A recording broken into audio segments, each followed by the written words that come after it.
Coming up on this episode of Falmouth in Focus, we learn more about the Kindness Rocks project that started here on the Cape, attend an event held at the Seacrest for Teaticket elementary students, get detailed information on how to avoid ticks this fall, and the Falmouth bus station renovation project has its groundbreaking. All this and much more on this edition of Falmouth in Focus.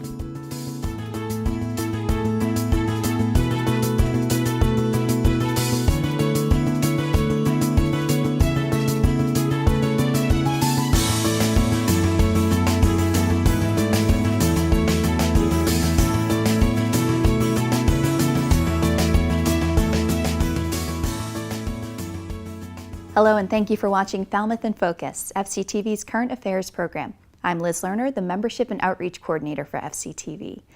We start this episode with a groundbreaking ceremony commencing the Falmouth Station Renovation Project, which took place on Wednesday, November 2nd. Today is the groundbreaking for the renovation of the old Falmouth Station, which is also known as the bus station now. And it's the beginning of a long process that we've worked on for the last 3 or 4 years. And we're finally there. Our contractor will start work later this week.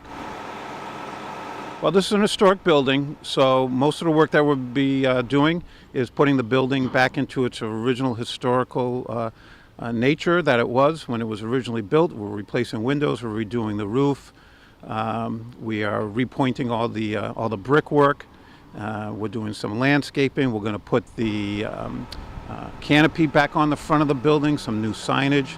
So it's a project that's costing a little bit over $1.5 million.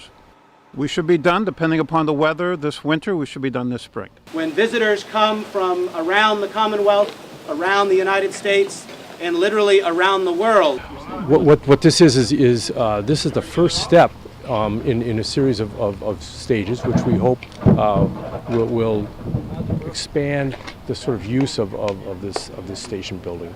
So on the left-hand side, there are a couple of thoughts on what might end up happening in future stages as far as the station goes, and then on the right, there's an actual rendering of the finished building with the buses in front. So that's the way that it's going to look.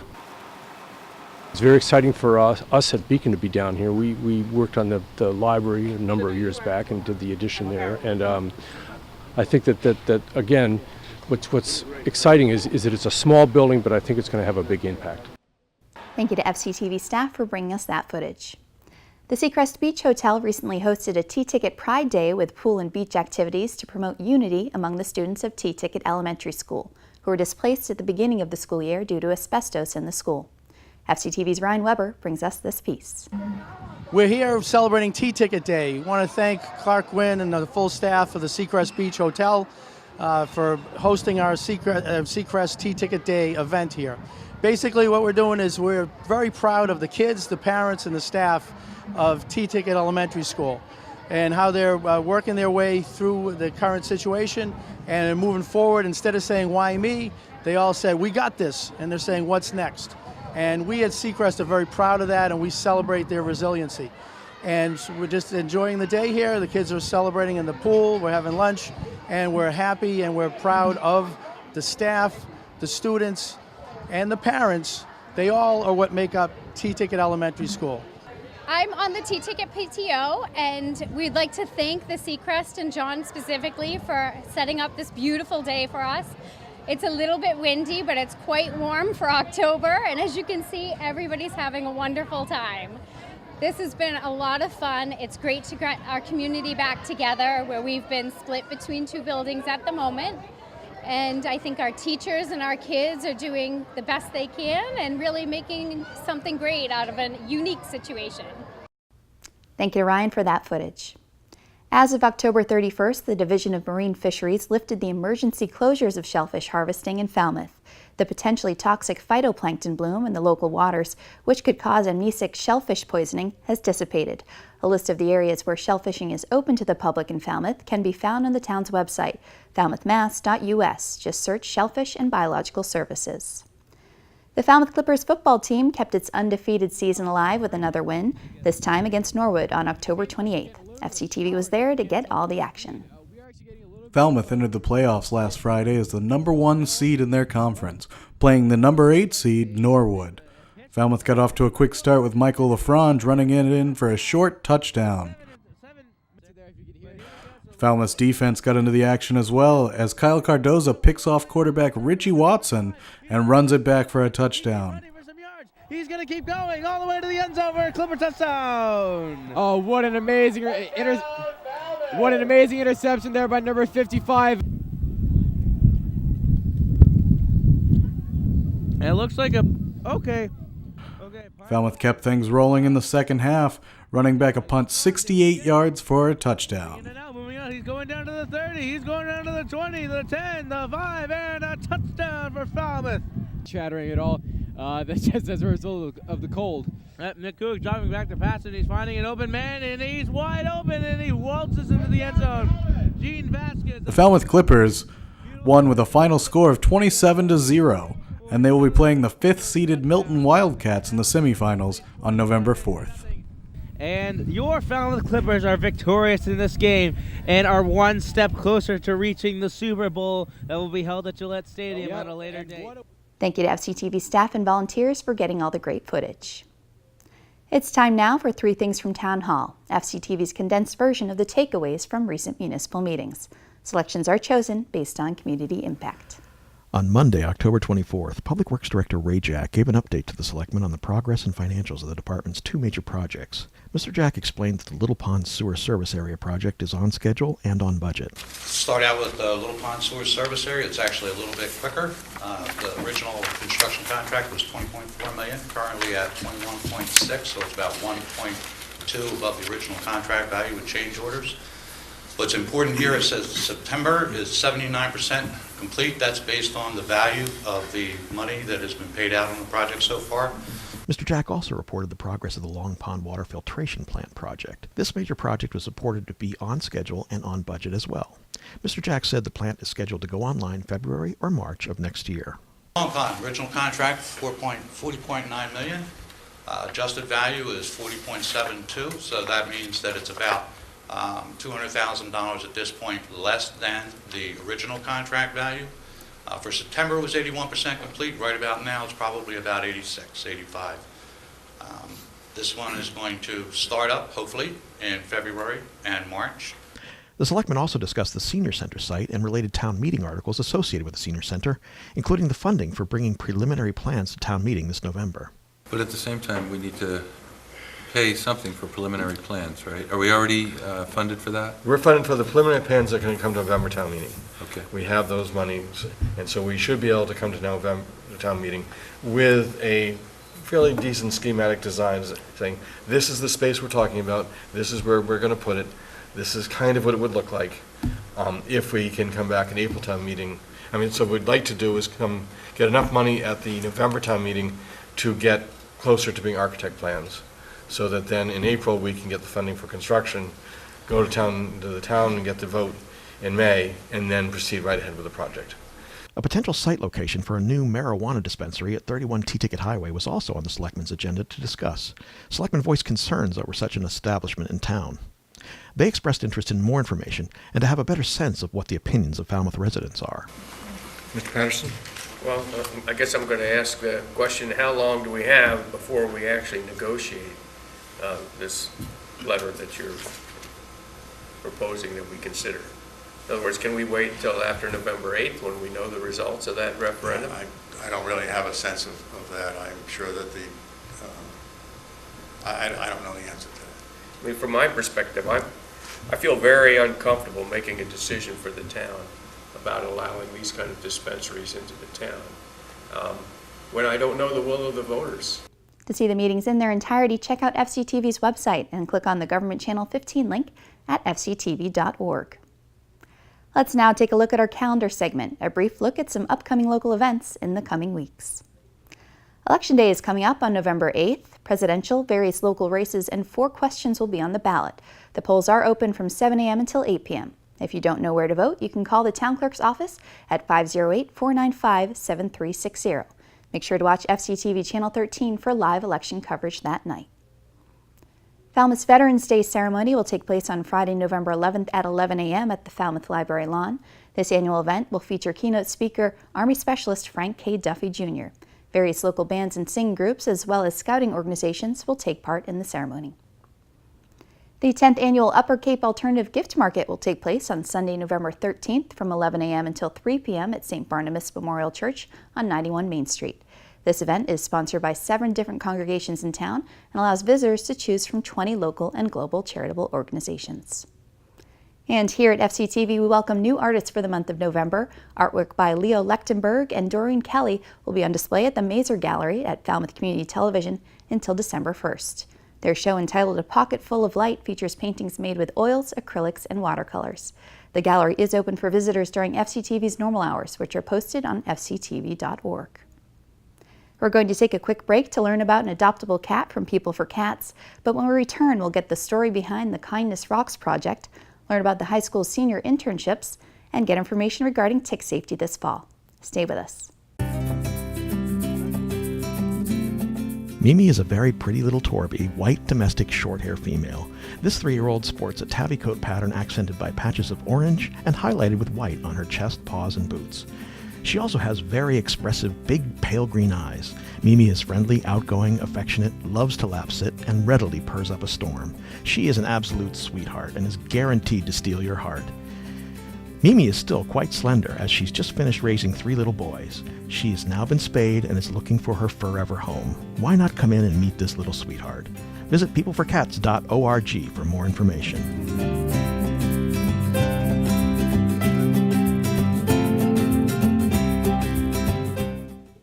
Welcome back.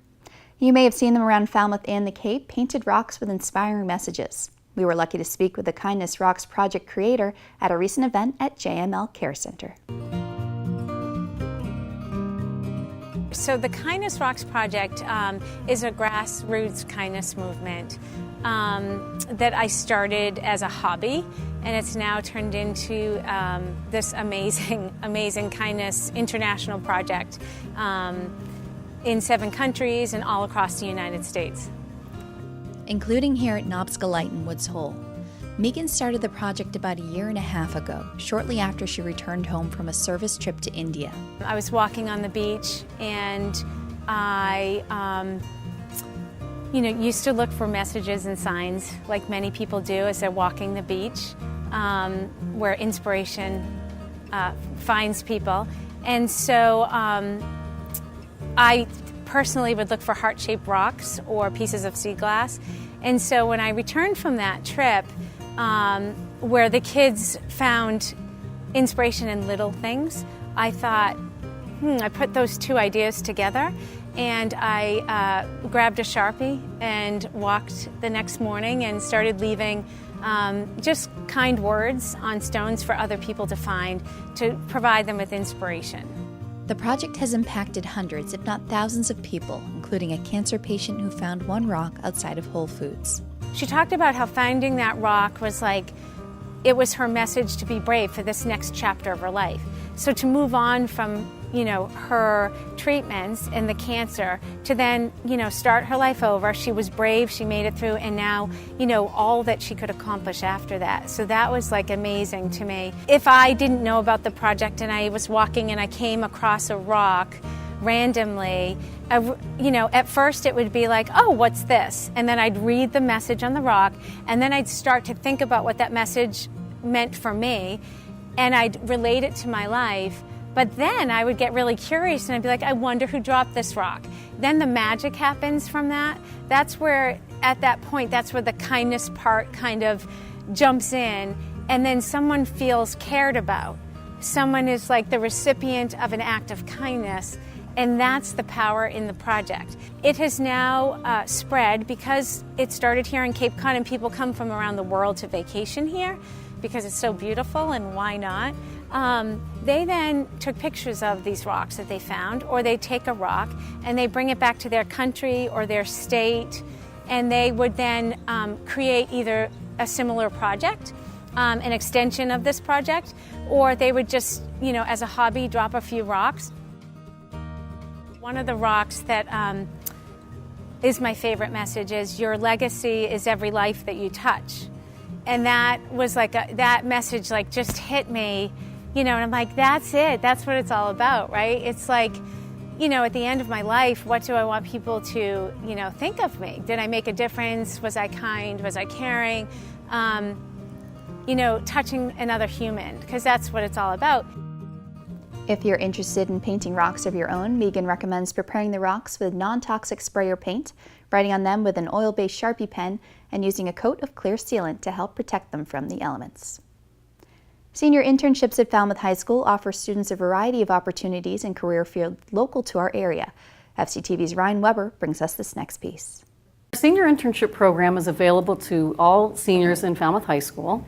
And the goal of the program is to give these seniors an opportunity to experience what it's like to work in the career area that they may want to consider pursuing after high school. We've had interns in many, many different career areas. We've had them in automotive repair, auto body. We've had them in veterinarian offices. We've had we have a pilot currently attending an internship at an airport. We have many, many different types, and specifically this year we've had quite a few students interested in various medical careers.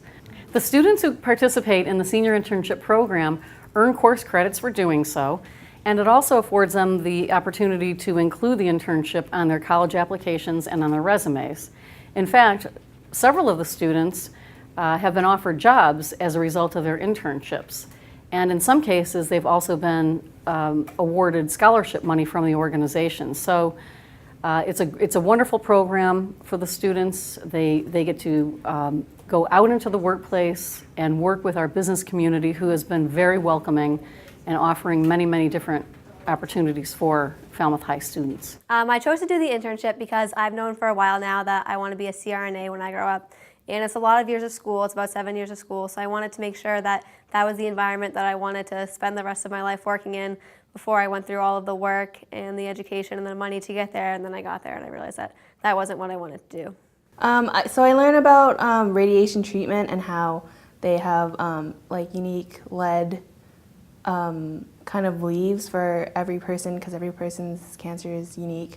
So the lead leaves kind of they don't let the radiation through, so because you don't want to have radiation on like everything, you just want it where the cancer is. So they've showed me like kind of how to make that unique for everyone and how you would do that on the computer and whatnot. So far, I go there every day after school and I change into scrubs, and I've seen about 5 surgeries so far. I've seen an appendix being removed, a gallbladder being removed. I've seen some shoulder surgeries. I've seen a whole bunch of stuff, and it's really great to be in there and watch how everyone works together. I would definitely do the internship because a lot of people think they know what they want to do, but you don't really know until you're out there doing it. So it kind of gives you a sense of what you would do if you continued with that. But if you didn't like it, then you can always, it gives you time to think of what else you wanted to do. I learned a lot about the day in the life of what it's like to work at the hospital. The hours I hear are long. You could go in at 7 and not leave until 6. How people work together, and just what a day in the life for an anesthesiologist or a CRNA would consist of. Thank you to Ryan for that story. It's getting colder out each day, but one Massachusetts man doesn't want you to think that that means there are less ticks around. Tick expert Dan Wolf tells us what to look out for. Dan Wolf is a guy with a passion for ticks. He has a tick tattoo, a tick watch, and there's even a giant tick on his truck. Some people refer to me as Tick Man Dan.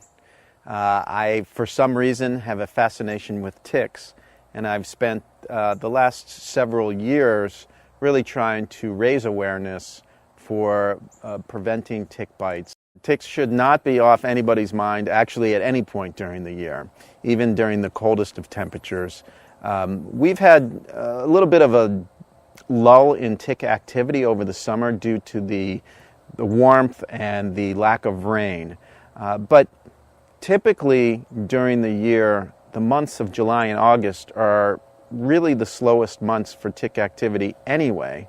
Coupled with the weather conditions, we've really seen a very, very low activity level. But now the temperatures are getting cooler. Adult deer ticks are emerging, and in the last couple of weeks I've had 6 deer ticks on me, whereas throughout the summer I had none. Dan spoke about 3 different types to be aware of: the deer tick, the dog tick, and the Lone Star tick. Our friends down at Barnstable County Extension have discovered established colonies of Lone Stars here on the Cape, and they are starting to pop up. So now we have to be concerned with both the Lone Star and the deer tick. The deer tick by far is the one to be concerned with more because it has the capability of carrying a lot of different pathogens that can cause infection, of course, including Lyme disease. While Dan's expertise is getting ticks off of people with his patented tool, he recommends the following tips for avoidance. The basics for going out and enjoying the outdoors would be light-colored clothing, tuck your pants into your socks because ticks get on you down low and begin to crawl up. This will help you to detect them sooner by being able to see them. That's the light-colored clothing. It has nothing to do with what colors ticks are attracted to, per se, but it's just being able to see them as they're walking on you. Stay in the middle of the trails if you're out walking. Try to avoid the brushy edge habitat. But, ticks don't like open, dry areas. Like the middle of your yard is not typically a place where ticks will congregate. I do recommend permethrin-treated clothing. You can do that yourself with a product. You can get it probably at most hardware or home and garden centers. That's an application you make yourself. You spray it on your clothes, let it dry, and then put it on. Do not put it directly on your skin. Permethrin is a synthetic version of a naturally occurring extract from the chrysanthemum flower, and it's been used widely and safely for many, many years. The best way to get a tick out is a tool with a fine-tipped tweezer, but you must always remember to pull upward. Go as close to the skin as possible, and you're going to always want to lift straight out.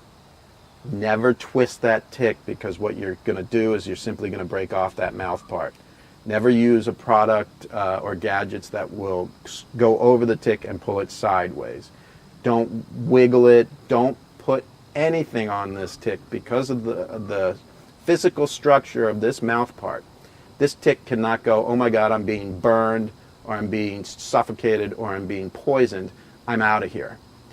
This tick has to take a while to do that, and during that time, it's regurgitating and vomiting and dying and has all sorts of trauma going on to it that's going to cause it to release contents into your system, thus increasing your exposure to pathogens. And says Dan, even if you don't have the right tool, the best thing to do is to remove a tick as quickly as you can. Thank you to Dan for his time on that piece. We're going to take a quick break, but we'll be back with Troy's take right after this. Hi, my name is Ahmed Mustafa, and I'm the chairman of the Falmouth Veterans Council. Here to say to you that, remember, November 11th this year, in front of the Falmouth Library on Memorial Lane, we'll have our Veterans Day services.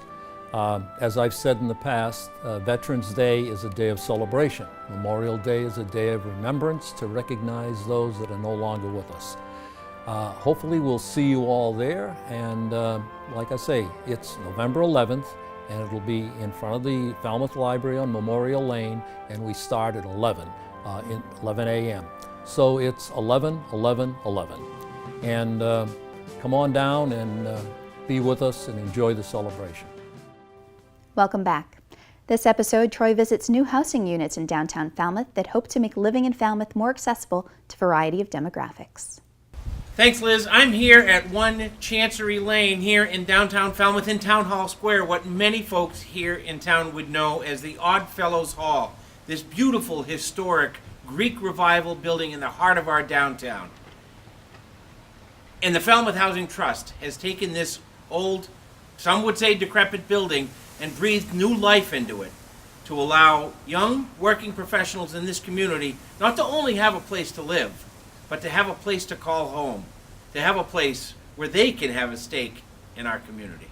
So Jim, you've been involved in projects in this community for literally 3-4 decades. What does it mean to you to be such an important part of a project that's right on the town's doorstep, right next to Town Hall and historic building here in downtown? Well, it's been really fun to be part of a team that's doing something really positive for the town and that's going to really help out young people coming into our community, which is so important, as you know, Troy. Without a doubt, and what you've been able to do with this building to take the old Oddfellows Hall and to make 4 workable units out of it is really an amazing feat. It's been really special. This building has been sort of a derelict building for a while now, and to be able to be part of a project that really turns something like that into something that's really special and meaningful, particularly, as you said, because it's right here in downtown Falmouth. And the proximity of the building itself to shopping and to lots of Falmouth's cultural resources, it really fits the definition of what reuse should be. Absolutely. You could not find a better location for a young professional coming into Falmouth or coming back to Falmouth. The construction has moved right along, but that's because we have such a great project team. We have Jim Vieira as our clerk of the works, the Valley Group as our general contractor, Campejo Architects, and BSS Design did the engineering for us. So once we got through all the paperwork, things have moved right along. I think that the vision for the property really hasn't changed. We wanted the exterior of the property to remain intact and to really keep that historic, massive, 2-story, very, very high building for this town with the columns, the Greek Revival, but then obviously bring it to code and their current use inside. And we've done it, and so we're excited. For me, that's one of the high points of this project, that you've been able to keep the historic integrity of the exterior of the building, but have such an amazing adaptive reuse inside. Yes, no, we're really proud. And obviously the location's amazing. We are appreciative to the Zoning Board of Appeals for removing the owner's condition with the reinforced turf pavers for the grass, because it allows for accessibility. The 2 first floor units are visitable, which is of course a really important component for Falmouth as we have so many older people living here.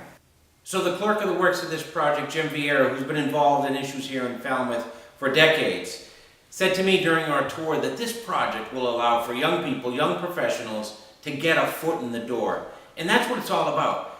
The Falmouth Housing Trust exists because there's a population that's not being serviced, that needs a chance to get a foot in the door, to be able to have a home in Falmouth where they too then can become the Jim Vieiras of the future and have a stake in this community and give back and be passionate about the future of Falmouth.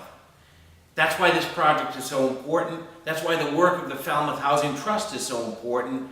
And folks like Ann Connolly and Jim Vieira and the volunteers that support them should be supported. I'm Falmouth Enterprise columnist Troy Clarkson, and that's my take. Back to you, Liz. Thank you, Troy. We're always thrilled to see residents use their smartphones to record images around town, just like Troy did, and we want your input too. Become a part of Falmouth in Focus and send us your photos and videos to liz@fctv.org or use the hashtag MyFalmouth and Falmouth in Focus to be featured on the show. Thank you to our most recent contributors. We're going to end this episode with footage from the West Falmouth Halloween Parade, which started at the West Falmouth Market and ended at the West Falmouth Library. Thank you for joining us for this episode of Falmouth in Focus. We'll see you next time.